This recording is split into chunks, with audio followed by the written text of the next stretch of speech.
बच्चों, आज हम पढ़ेंगे केदारनाथ सिंह की दूसरी कविता, जिसका नाम है दिशा।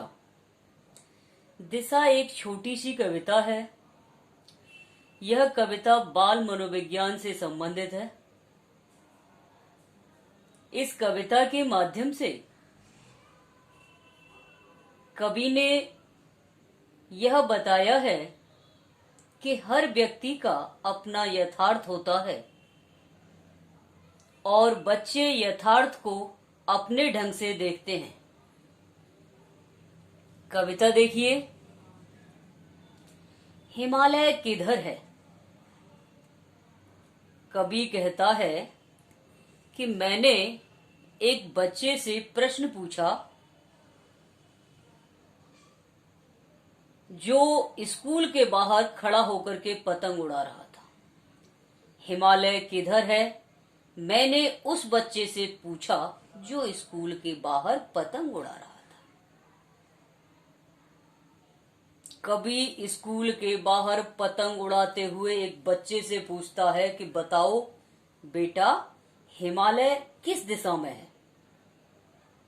परंतु वह बच्चा पतंग उड़ाने में इतना व्यस्त था कि उसका पूरा का पूरा ध्यान पतंग की दिशा में ही केंद्रित था।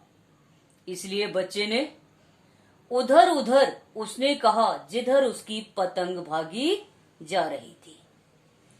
बच्चे ने अपने पतंग की दिशा की ओर इशारा करके बताया कि हिमालय उधर है जिधर मेरी पतंग भागी जा रही है।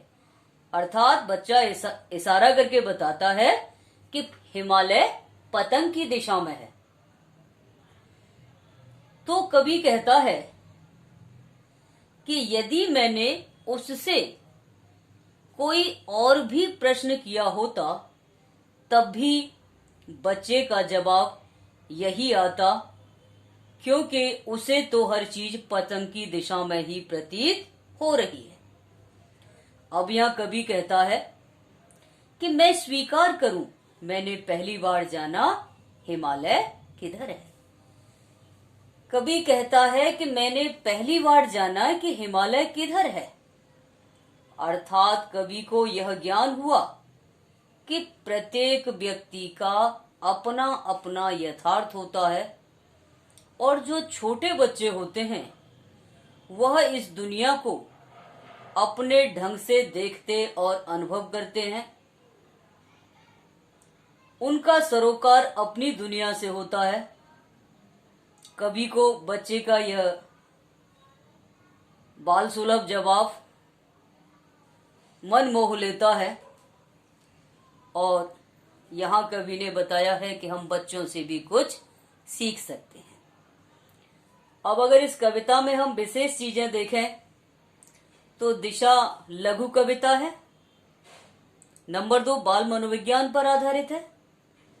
नंबर 3 अतुकांत शैली है। नंबर 4 मुक्तक छंद है। नंबर 5 उधर उधर में पुनरुक्ति प्रकाश अलंकार है। हिमालय किधर है प्रश्न अलंकार है। भाषा में चित्रात्मकता है। भाषा सरल, सहज एवं सरस है।